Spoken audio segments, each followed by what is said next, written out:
কি আছে নতুন বইয়ে, পাঠ্যসূচিতে কি, ভেতরের ছবিগুলো কেমন?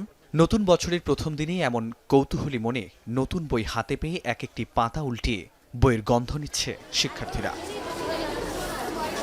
কর্তৃত্ববাদী আওয়ামী লীগ সরকারের পতনের পর তাদের তৈরি বিতর্কিত ২০২১-এর শিক্ষাক্রম বাতিল করে অন্তর্বর্তী সরকার। এরপর ২০১২ সালের শিক্ষাক্রমের ৪৪১টি বই পরিমার্জন এবং টেন্ডার প্রক্রিয়া শেষে সরকার ইতোমধ্যে ১৫% বই পৌঁছে দিয়েছে মাঠ পর্যায়ে। পুরনো কারিকুলামে ফিরে যাওয়ায় এবার ৬,৭৯,০০,০০০ বই বেশি ছাপাতে হচ্ছে সরকারকে। ২০২৫ শিক্ষাবর্ষের প্রথম দিন শিক্ষার্থীরা শতভাগ বই না পেলেও কেউ একটি, কেউ দুটি বা তিনটি করে বই পেয়েছে। রাজধানীর এক এক স্কুলের চিত্র এক এক রকম। আমার খুব ভালো লাগছে, আজ আমি অনেক খুশি। বইয়ের গন্ধটা খুব ভালো লাগে আমার কাছে, কেন জানি না।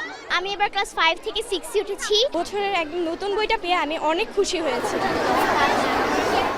বিগত সময়ে নিম্নমানের বইয়ে সারা দেশ সয়লাব থাকলেও এবার বইয়ের মান নিয়ে সন্তোষ প্রকাশ করেন অভিভাবক ও শিক্ষকরা। গতবার থেকে এবারের মানটা ভালো, কাগজটাও ভালো, ছাপাগুলো সুন্দর স্পষ্ট হয়েছে। আমরা একটা আশার আলো দেখছি এবং আমাদের শিক্ষার্থীদের জন্য এটা একটা ইতিবাচক দিক হবে। এবছর প্রাথমিক ও মাধ্যমিকের 4.5 কোটি শিক্ষার্থীর জন্য 40,15,00,000 বই বিতরণের লক্ষ্য সরকারের। সেখানে কেবল 6 কোটি বই নিয়ে বছর শুরু হলো। এবার জুলাই বিপ্লবের গ্রাফিতিও স্থান পেয়েছে পাঠ্য বইয়ে।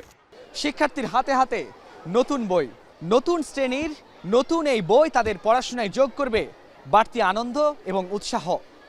যেসব বই পাওয়া এখনো বাকি, তাও যেন দ্রুততম সময়ের মধ্যে দেওয়ার ব্যবস্থা করে সরকার, সেই প্রত্যাশা শিক্ষক, শিক্ষার্থী এবং অভিভাবকদের।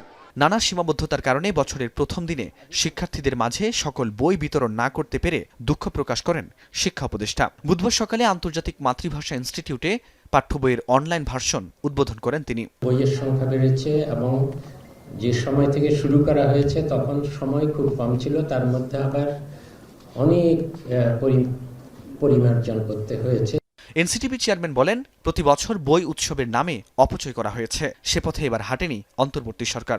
জানুয়ারি মাসের 1 তারিখে বইয়ের নামে যে উৎসবের নামে যে অপচয় হয়েছে সেটি লক্ষ্য করে আমাদের মাননীয় শিক্ষা উপদেষ্টা মহোদয় বলেছেন যে উৎসবের বাহুল্য বাদ দিয়ে আমরা শিক্ষাবর্ষের শুরুতে সকলের নিকট বই পৌঁছে, গুণগত মানসম্পন্ন বই পৌঁছে দেওয়াই আমাদের লক্ষ্য। 5 জানুয়ারির মধ্যে প্রাথমিকের বাকি বই, 10 জানুয়ারির মধ্যে মাধ্যমিকের 8টি এবং 20 জানুয়ারির মধ্যে শতভাগ বই দেয়া হবে বলে জানিয়েছে এনসিটিবি।